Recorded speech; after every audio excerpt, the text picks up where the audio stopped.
January 28th, 2022. Memorial of St. Thomas Aquinas, priest and doctor of the Church. A reading from the second book of Samuel. At the turn of the year, when kings go out on campaign, David sent out Joab along with his officers and the army of Israel, and they ravaged the Ammonites and besieged Rabbah. David, however, remained in Jerusalem. One evening, David rose from his siesta and strolled about on the roof of the palace. From the roof he saw a woman bathing, who was very beautiful. David had inquiries made about the woman and was told, "She is Bathsheba, daughter of Eliam, and wife of Joab's armor-bearer, Uriah the Hittite." Then David sent messengers and took her. When she came to him, he had relations with her. She then returned to her house. But the woman had conceived and sent the information to David, "I am with child."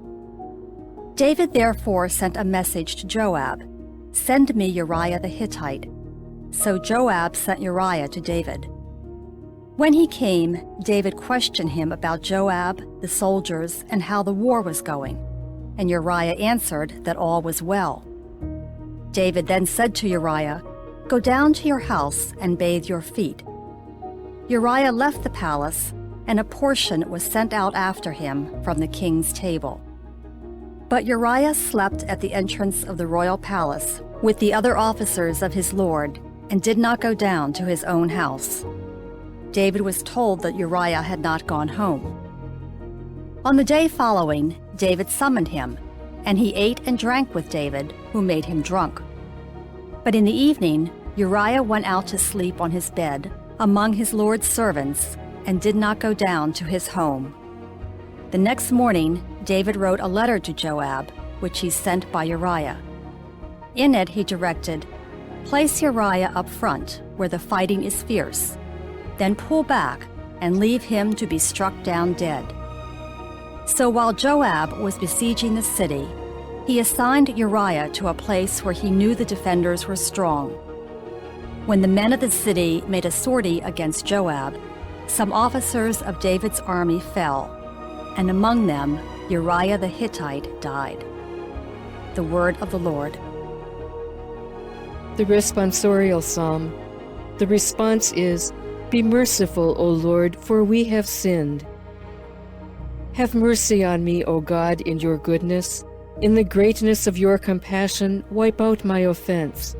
Thoroughly wash me from my guilt, and of my sin cleanse me.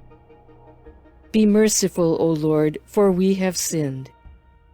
For I acknowledge my offense, and my sin is before me always.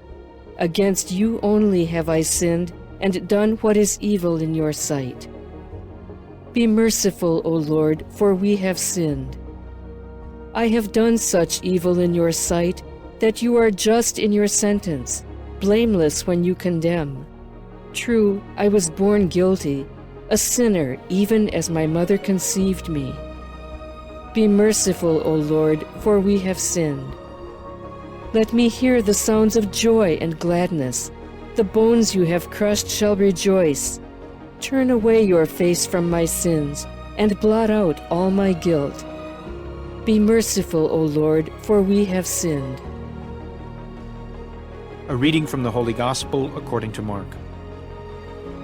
Jesus said to the crowds, "This is how it is with the kingdom of God. It is as if a man were to scatter seed on the land, and would sleep and rise night and day. And the seed would sprout and grow, he knows not how. Of its own accord, the land yields fruit, first the blade, then the ear, then the full grain in the ear. And when the grain is ripe, he wields the sickle at once, for the harvest has come."